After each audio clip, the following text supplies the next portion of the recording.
Está no ar o programa Viva Cidades. E a partir de hoje convido você a dar uma volta pelos acontecimentos do Grande ABC.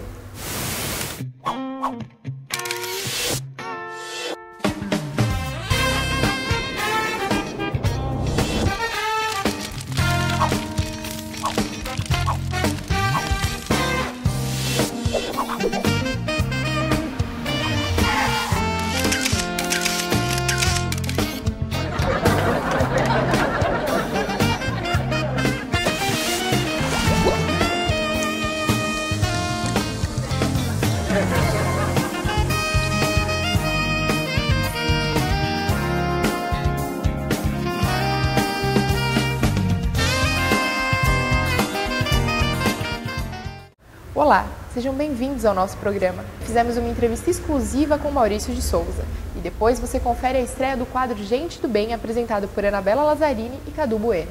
E nossa primeira parada foi com a bailarina Natália, diante do espelho.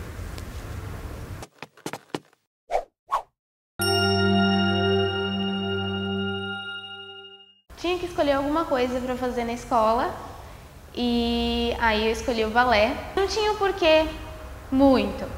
Eu só gostava de ver as bailarinas dançar e achava lindo, na TV principalmente. Todo mundo fala que os pais influenciam muito, mas assim, meus pais, eles não me influenciaram em nada, eles deixaram seguir o que eu queria. Então aí eu falei pra minha mãe que eu queria seguir o balé.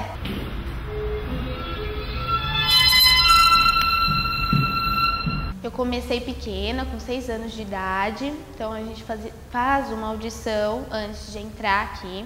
Geralmente nessa idade as professoras analisam se a menina quer mesmo continuar o balé. Aí eu fui fazendo as aulas, fui crescendo, aí eu fui convidada para entrar no grupo de dança. Balé pra mim é uma coisa muito séria, não é só entrar e fazer.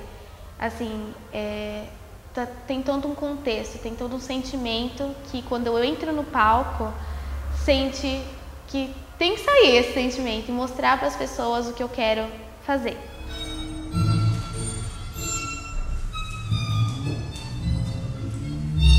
Bom, eu comecei assim a treinar bastante para esses concursos com 12, 13 anos. Então assim, começou a levar mais a sério o balé com 12, 13 anos, começando no grupo da fundação. Eu sou formada desde 2009. Realmente, quando a bailarina entra na ponta, assim, começam as dores, né? Então a gente sempre torce para entrar na ponta, mas depois que a gente sofre um pouquinho de dor, assim, com bolhas, calos, assim, no calcanhar, no dedão, e as unhas também ficam todas estragadas, chegam a cair. A gente quer usar uma sandália, sair, e aí assim, sempre tentar cobrindo a unha que fica feio. Mas os calos não liga, porque assim, tem que assumir. Sou bailarina, né? Tem que assumir. Vida de bailarina geralmente é curta, né? Então, principalmente por causa das lesões que a gente tem durante as aulas e porque é um ensaio pesado.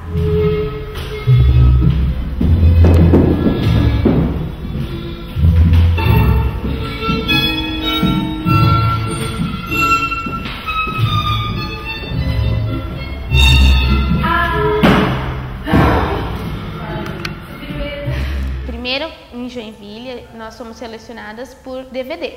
Então, nós mandamos o DVD para lá, eles assistem, tem vários dias, e depois de mais ou menos um mês, eles dão a resposta. A gente treina muito para esse evento. A gente chega lá, é um festival muito grande, uma estrutura super imensa, assim, e muitos bailarinos. É muito bom pelo contato que a gente tem, né? E assim, você vê bailarinos do país inteiro, né? E do mundo também. Quando eu cheguei lá, a gente sempre tá com uma vontade de ganhar, mas não uma certeza, né? Então assim, eu sabia do bom trabalho que a gente estava fazendo e foi inacreditável, foi um sonho para mim ter ganhado, porque eu não esperava tanto. Foi um Grand Pas de Deux, que é o danço bailarina e o bailarino dançam juntos, geralmente um para o outro, é uma história romântica. É uma história de amor entre o Arlequim e a Colombina.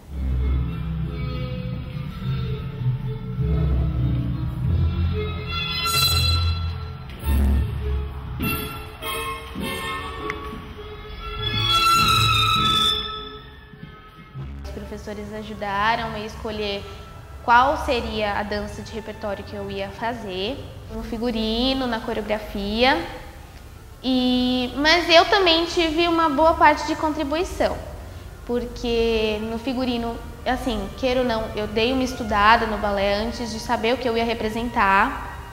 E também a gente se adapta a alguns passos, então às vezes a gente precisa de ajuda, aí o professor adapta algum passo próprio para nós bailarinos. A gente fica muito nervoso, né? Assim, principalmente naquele palco que é super grande, e eu fiquei super emocionada na hora de entrar, dá lágrimas nos olhos, assim, só de pensar, porque foi muito emocionante, é uma emoção sem igual. Ano que vem, como a gente ganhou o primeiro lugar em Joinville, a gente já tem uma vaga para lá, para nós estarmos representando a fundação. A pressão é muito maior porque as pessoas já vão esperando, né, que o bom desempenho dos bailarinos, já que a gente ganhou o primeiro lugar. Então, assim, com certeza a tendência é aumentar nossas responsabilidades, aumentar a pressão sobre a gente, né?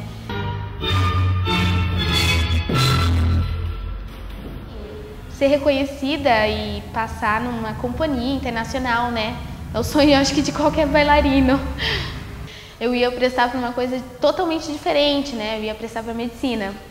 Só que o balé muda as rotas, né? Então, o balé para mim, assim, é um sonho. Desde pequena eu sonhei fazer isso e eu nunca pensei em parar. Eu não me vejo sem a dança hoje. Me ajudou tanto, assim, como a pessoa que eu sou hoje, socialmente, as atitudes em casa. E, assim, eu não me vejo, é um sonho para mim, eu não consigo acordar desse sonho.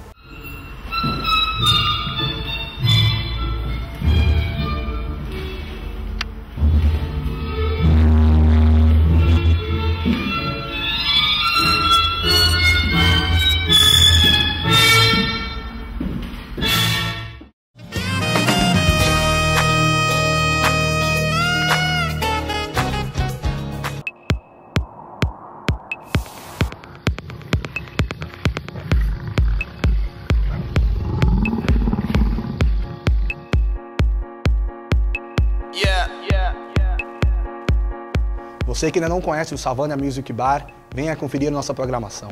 Toda sexta-feira, o melhor do pop rock flashback para você. Sábado, sertanejo universitário com as melhores duplas e bandas da região. E no domingo, pagode e muito samba.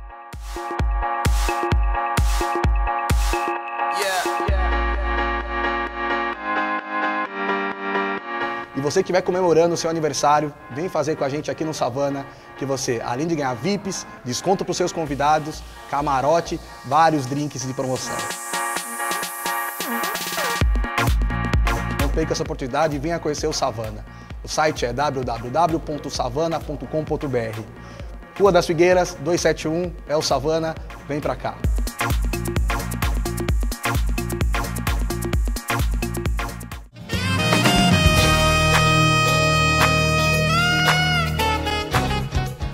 Com carinho que o quadro Argumento foi até Maurício de Souza, que nos contou um pouquinho de sua história e seus novos planos para a turminha da Mônica. Um homem visionário que se inspirou em seus próprios filhos para criar a maior parte de seus personagens, Maurício de Souza, hoje, e acredito que sempre, é com certeza, sem sombra de dúvidas, o maior cartunista brasileiro. Maurício, queria te agradecer pela atenção. Prazer, estamos aí. Falar com você, com o pessoal do ABC e com todos os nossos amigos aí atingidos pela televisão, pela sua emissora. Certo, Maurício, muito obrigada. Eu queria que você começasse contando pra gente como que foi o seu primeiro contato com o desenho profissional. Bem, a minha primeira tentativa para chegar no desenho profissional foi meio chocante. Eu cheguei com os meus desenhos lá na redação da Folha de São Paulo, muitos anos atrás, e apresentei para o chefe de arte. Ele olhou e falou: olha, rapaz, desista, isso não dá futuro, não dá dinheiro, vai fazer outra coisa na vida. E daí meu mundo caiu, porque todo mundo falava que eu desenhava, meu professor, minha madrinha, meu avô, minha avó, minha tia, minha mãe, meus amigos. E eu rabiscava, né?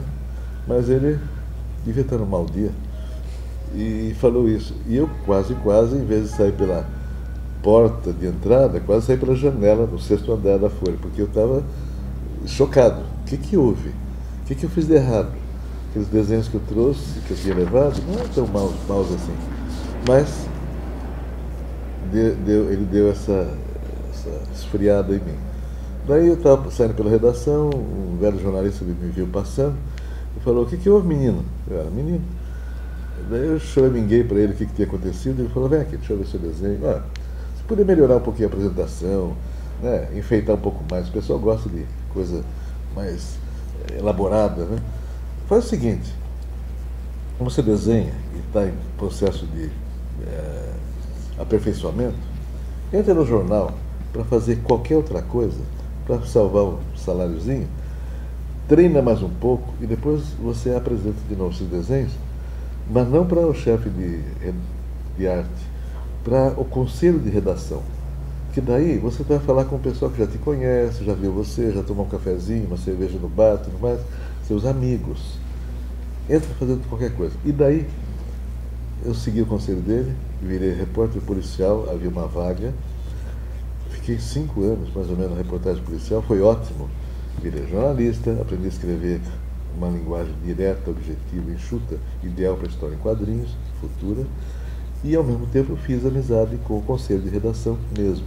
Então, no dia que eu falei, bem, agora chega de fazer reportagem policial, eu vou à minha velha paixão, eu vou ao desenho. E fiz a minha primeira história do Bidu e mostrei para o conselho, para os jornalistas. E eles falaram: você desenha bem. Nós vamos publicar sim o seu material. Eu falei: oba, é isso que eu queria. E virei desenhista e não jornalista. Então, o primeiro contato foi esse, meio chocante, meio assustador. A estratégia sugerida pelo velho jornalista deu certo, eu segui, e o resultado foi maravilhoso. Eu pedia para os jornalistas da redação, chefe de redação, todo o material que chegasse dos sindicatos americanos para eles me darem, para estudar. Estudei, me preparei, e daí foi um pouco mais fácil para a gente começar o processo que, do ano 60, 59, 60, quando eu fiz a primeira historinha, até o ano 70, em 10 anos, eu chegar a mais de 300 jornais, com tiras, tabloides, suplementos, tudo mais, e estava preparando já para virar até uma editora, quando a editora Abril me chamou para fazer a revista Mônica, que começou um outro processo, e daí veio tudo. Agora, Maurício, hoje a Turma da Mônica, ela está em todo o mundo, né? Ela abraçou, acredito que, diversos países. Você tem ideia de quantos exemplares hoje circulam o mundo? Não. Vocês podem até ficar admirados. Como é que eu não administro o meu negócio para eu saber dos números? Não, porque realmente tem lugar que sai uma tira, 2 tiras, um suplemento, uma revista. A gente tem histórias que saem encartadas em revistas com outros personagens.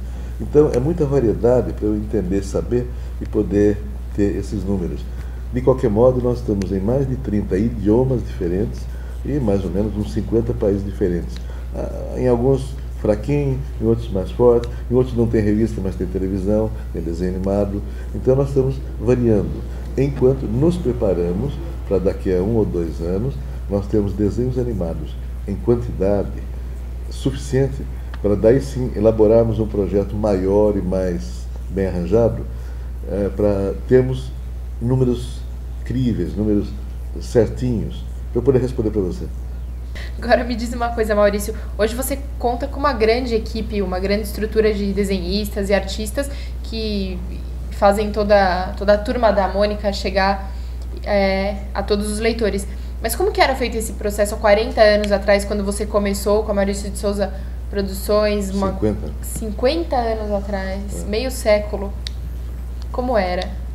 Bem, hoje temos mais ou menos uns 200 artistas trabalhando nas diversas áreas, né? Desenho animado, merchandising, história em quadrinhos, etc, etc. São 400 mãos. No começo tinha uma mão só, desenhando sozinho, escrevendo, desenhando e depois pegando o material e saindo por aí para tentar vender.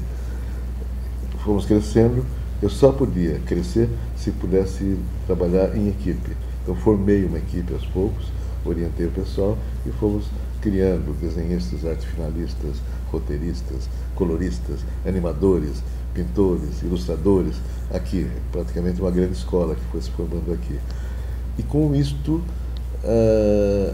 a mão solitária se cercou de outras mãos maravilhosas aí que fazem coisas maravilhosas também, e hoje nós temos essa possibilidade de chegar no mundo inteiro com as nossas mensagens para a criançada.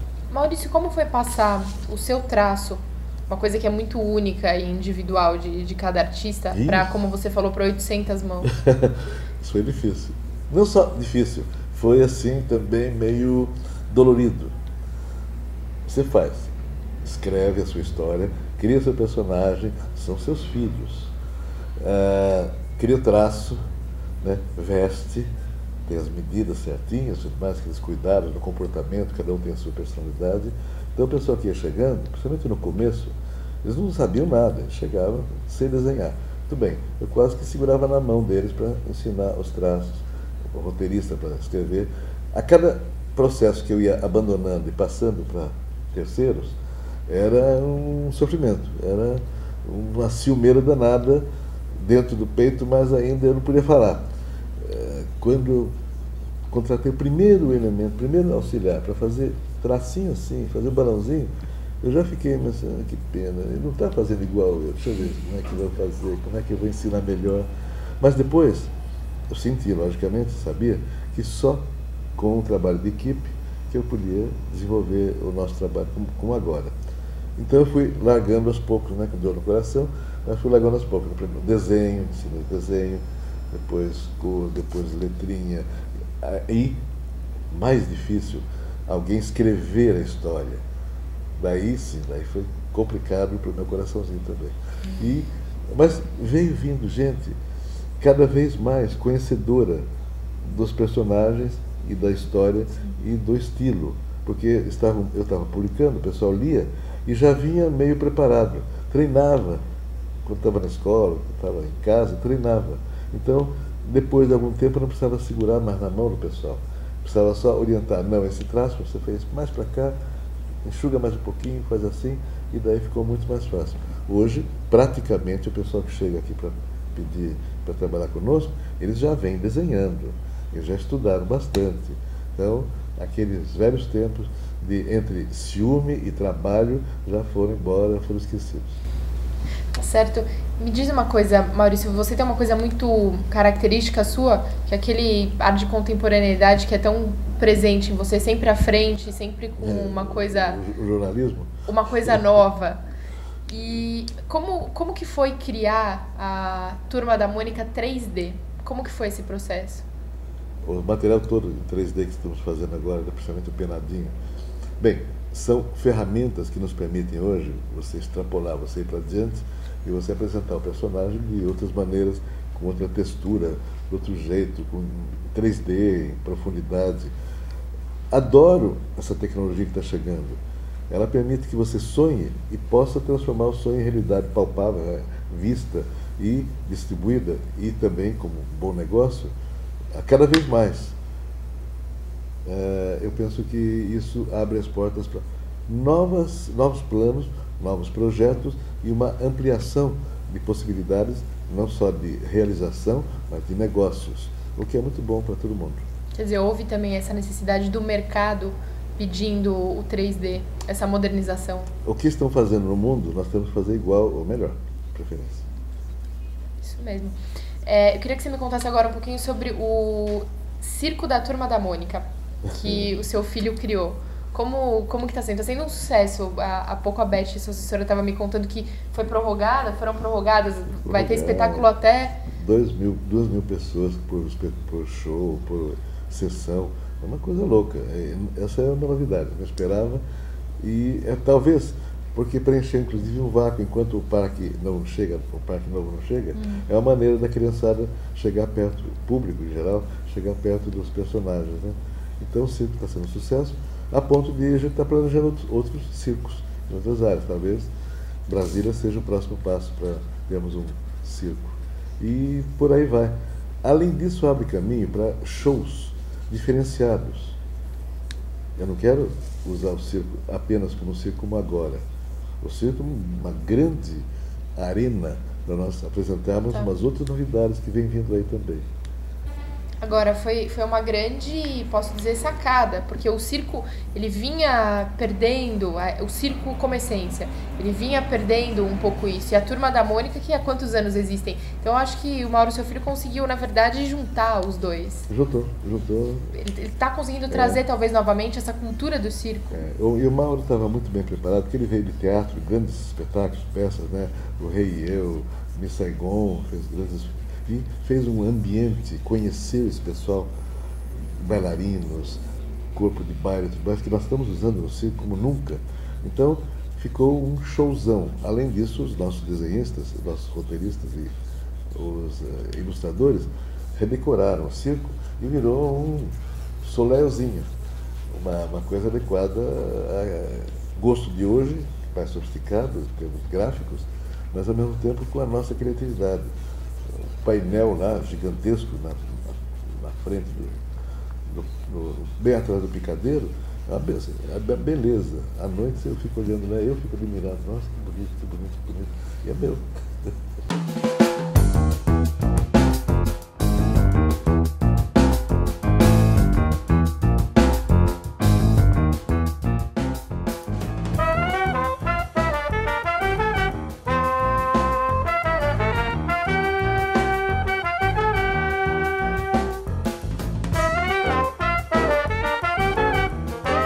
Agora, pegando o gancho que você falou do Parque da Mônica, e o Parque da Mônica?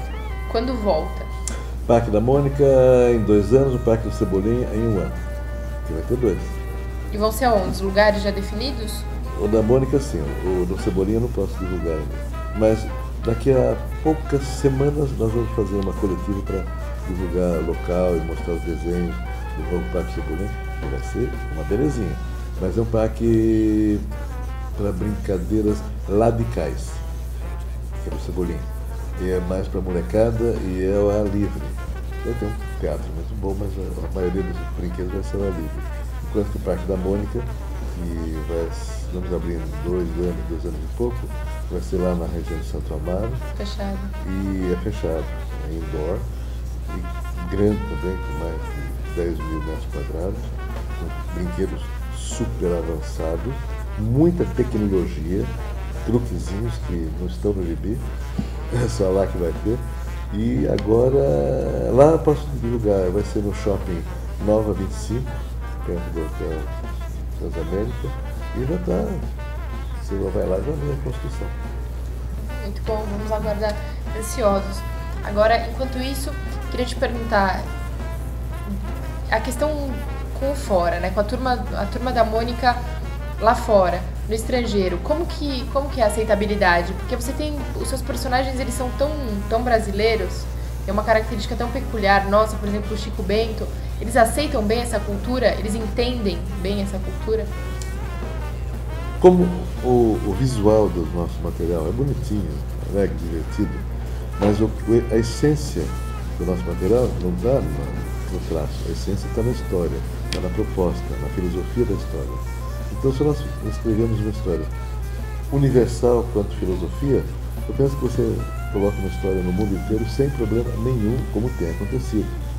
Então, a aceitação é geral, normal. Eu vejo a criançadinha da China se identificando com os personagens, às vezes mais do que aqui até, alegres, brincando, falando, você é o Cascão. Não, eu não sou, eu sou Cebolinha, ele fala errado, igual Cebolinha e tudo mais. Então, há essa brincadeira, essa aceitação geral no mundo inteiro. Antes de começar esse processo, eu tinha dúvida. E depois, para minha surpresa, em alguns casos, por exemplo, na Itália e na China, na Grécia, o Chico Bento faz um sucesso danado. Pessoal, na televisão italiana, quando entra o desenho animado do Chico Bento, a audiência aumenta. Então, independe da moldura, da forma como está desenhando, mas depende realmente da história, do jeito, da apresentação do personagem, do carisma do personagem. Eu achei que tem que estar ali, tá?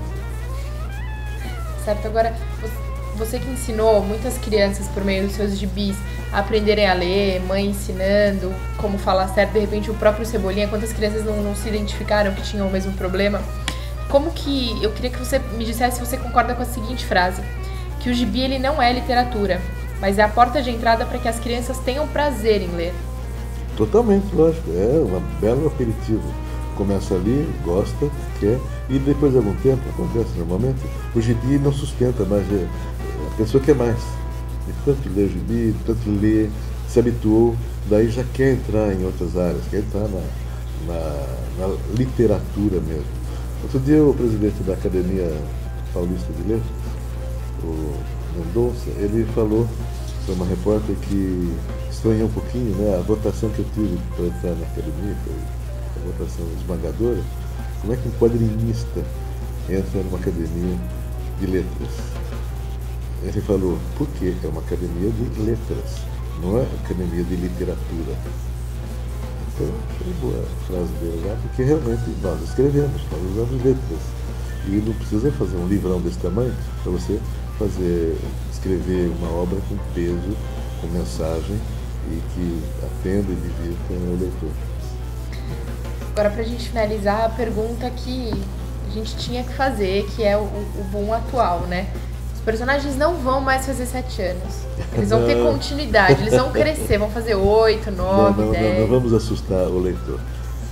Os personagens das revistas infantis, eu não tenho aqui para mostrar, as revistas infantis, eles vão continuar fazendo 7 anos. Os personagens das revistas da Turma da Mônica Jovem vão continuar fazendo seus 15 anos.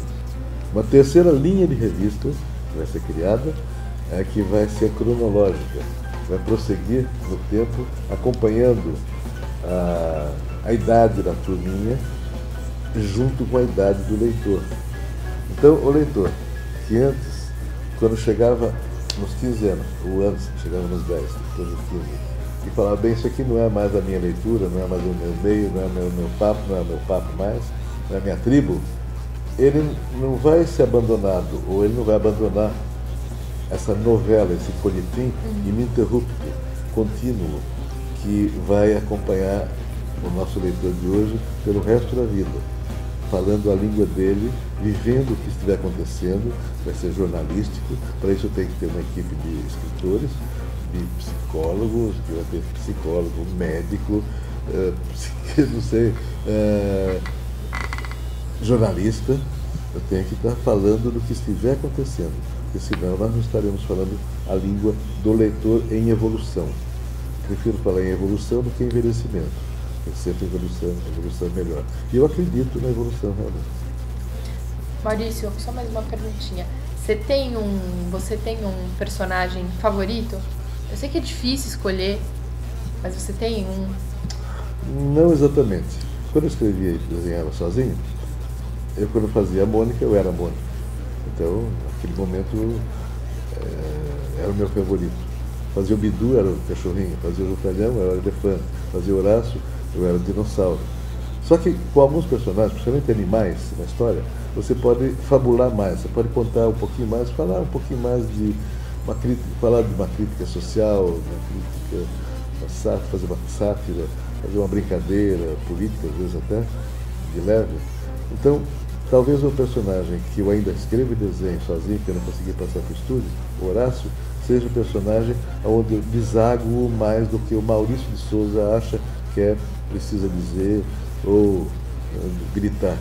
Então, o Horácio não é que seja o principal, o meu personagem mais querido, mas é o que fala mais por mim. Os outros falam quando eu coloco a figurinha deles em cima de mim, né? Mônica, Cebolinha, Cascão, Magali, porque afinal eu criei todos eles. Certo, Maurício, muito obrigada. Eu agradeço a atenção. Bye bye. Tchau, pessoal.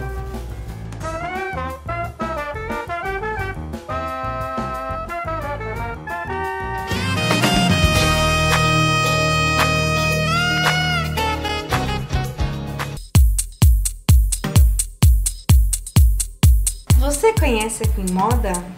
É a loja de moda plus size que você procura. No www.queenmoda.com.br conheça um mundo de roupas para você que possui a beleza estonteante e com prazer exibe suas curvas.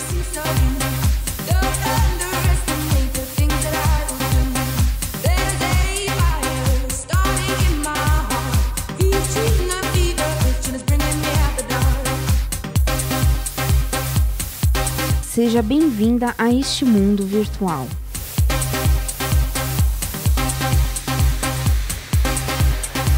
Queen Moda, sinônimo de encanto sem tamanho.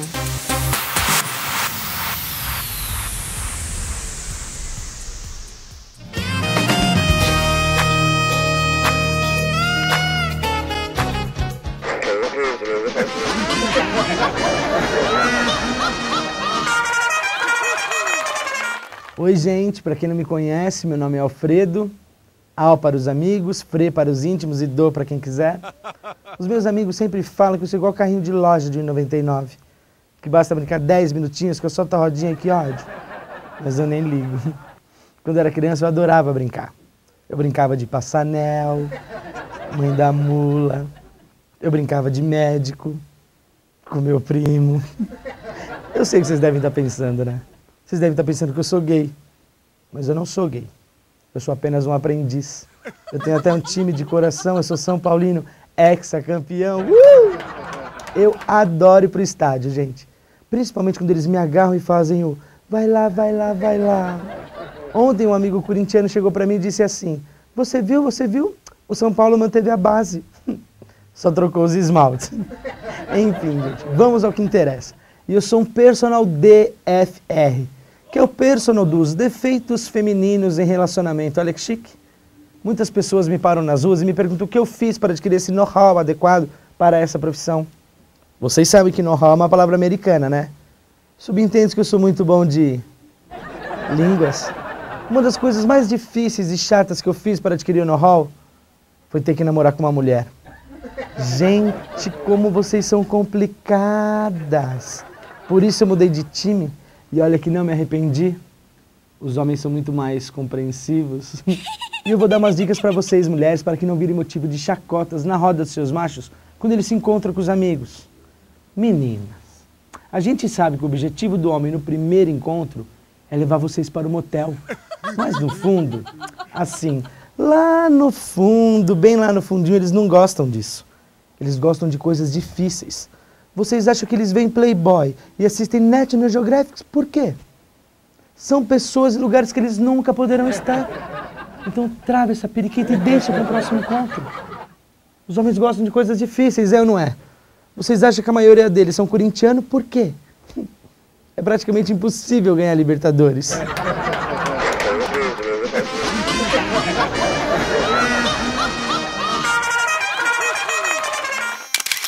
Convido agora Anabela Lazzarini e Cadu Bueno direto para o quadro Gente do Bem.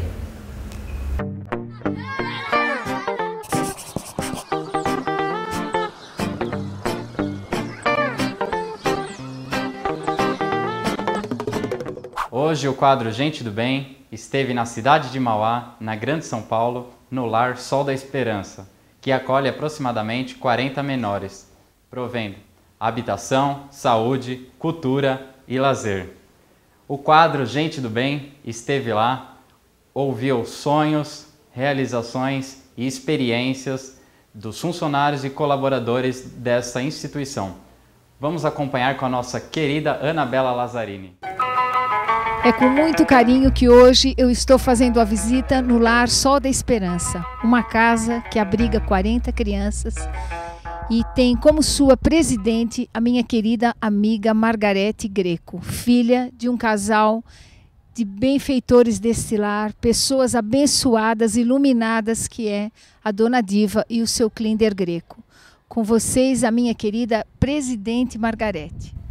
Olá, Ana. Muito prazer ter você aqui novamente. Tudo começou há 30 anos atrás, pela história dos meus pais, movidos a sentimentos de ver as crianças abandonadas pela rua. Sim. E resolveram abrir na época chamava-se orfanato. E hoje tem essa sede aqui que vocês estão conhecendo.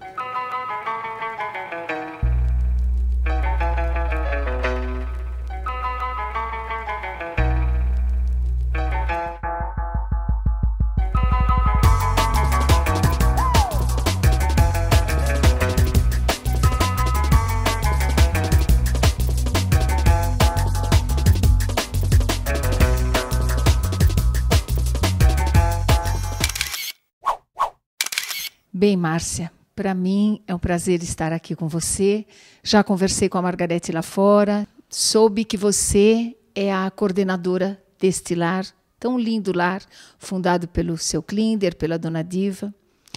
E nessa conversa que eu tive com a Margarete lá fora, eu soube que existem finalidades neste lar. E eu queria que você enumerasse algumas delas para nós, para quem está ouvindo você. Então, o Lar, o Sol da Esperança, ele é uma instituição que acolhe crianças e adolescentes vítimas de algum tipo de negligência, né? São ditas de alta complexidade pelos SUAS.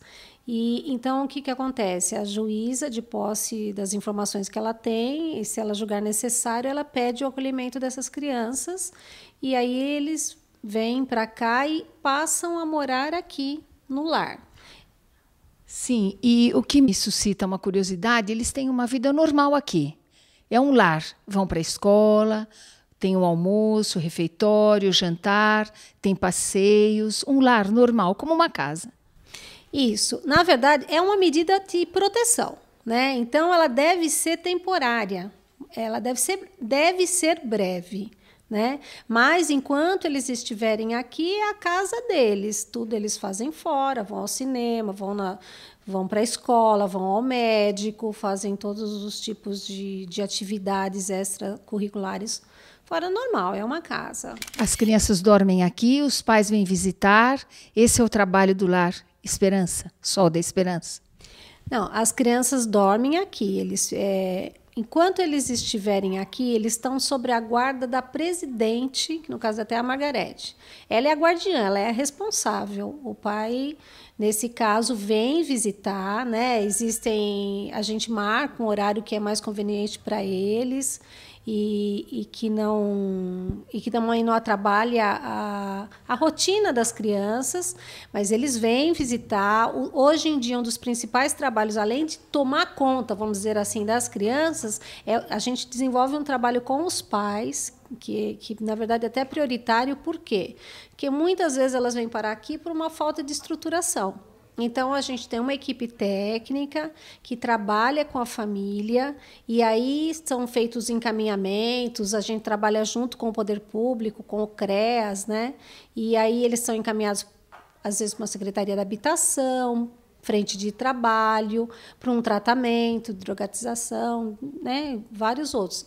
E aí, assim, se dentro de um tempo, né, razoável, geralmente de 2 anos, né, atualmente, se essa família consegue se reestruturar, essas crianças provavelmente são reintegradas, que é o objetivo principal. Nos casos que isso realmente não tem possibilidade alguma de acontecer, e isso é um julgamento até feito diante de todas as informações que toda a rede, né, de atendimento à criança e adolescente passa para o judiciário, e aí o judiciário vai decidir. Se não houver nenhuma possibilidade dessa criança voltar para a família extensa, né, tios, avós e tudo mais, aí ela é colocada em família substituta, ela vai para adoção.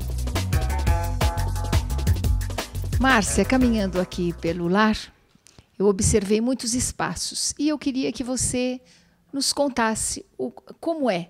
Onde é o refeitório, como são os quartos, por favor. Então, começando pelo bloco administrativo, né, nós temos a recepção, tem a sala dos técnicos, né, que a gente tem uma equipe técnica que trabalha. Que são especificamente quem? Tem a psicóloga, assistente social, psicopedagoga. Tem uma sala de reuniões, tem a sala da psicóloga, né, que ela faz os atendimentos.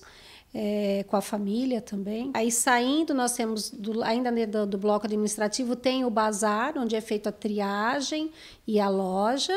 Aí nós temos 4 unidades, né? 4 casas. Então tem uma casa para os meninos de 3 a 10 anos, 12 anos. Depois tem uma outra que é de bebê e adolescentes meninas.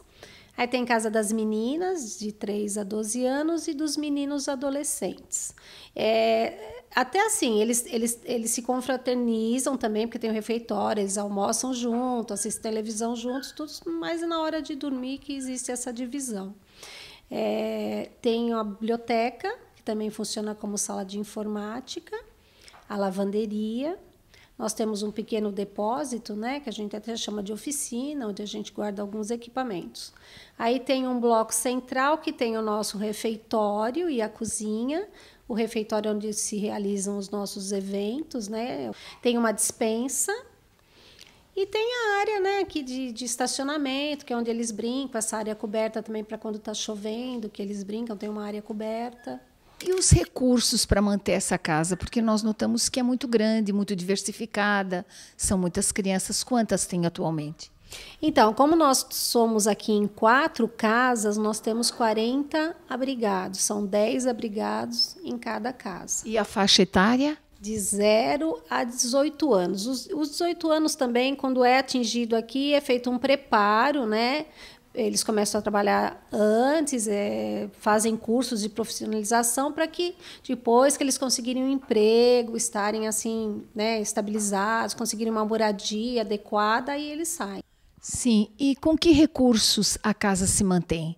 Por exemplo, uma pessoa que está nos ouvindo, se ela quiser colaborar com esse projeto tão maravilhoso, tão saudável, tão abençoado por tantas coisas que nós vimos aqui, eu queria saber que você nos informasse de onde vem o recurso, no que nós podemos, como pessoas, ajudar na casa. Então, realmente para nós é até interessante que seja dito isso, porque não é fácil, mas apesar de ser uma instituição privada, ela tem um convênio, né, com o poder público, principalmente a nível municipal, né, que a gente tem federal e estadual pequenas verbas, e o municipal é uma verba que é a mais alta, né? Então a gente tem esse convênio. E tem a nossa parte que se chama contrapartida.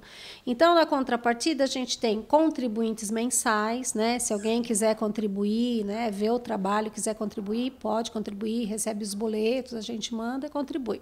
Através de doações, porque nós temos um bazar, que é feito um trabalho grandioso aí por uma equipe de voluntárias. Então, elas recuperam tudo que é doado, mas tudo que não é usado, que a gente recebe grande, elas fazem esse trabalho de recuperação e nós temos um bazar, uma loja que fica aberta de terça-feira e 4 vezes anualmente, né, tem um mega bazar, né, que aí é feito no nosso refeitório. Nós também fazemos 4 eventos anuais, né, da feijoada, pizza, comida da mama, que a gente vende convites, né? Também é uma forma da gente arrecadar fundos. Fazemos uma rifa também anual. E uma parte muito interessante, né, principalmente para empresários, é que a gente trabalha com projetos também. Então, a gente já teve convênio com a Fundação Abrinq, através de um projeto, com a Petrobras, através de um projeto. Só que eles sempre são renováveis, né? Tem um tempo, né? Ninguém fica com os projetos há muito tempo. E aí, se alguém que estiver interessado, através de projetos. Sim, e como faz? Liga aqui para o lar, conversa, tem um site para acessar? Nós temos um site e, através de um telefone, qualquer contato pode ligar para a gente vai estar sempre disponível. Então, meus parabéns, felicidades, que tudo dê certo, que corra muito bem. E muito obrigada por você conceder esse espaço para nós. Muito obrigada de coração. Obrigada. A nós é que temos a agradecer, né, por poder passar as informações, né, para as pessoas. E obrigada. Obrigada.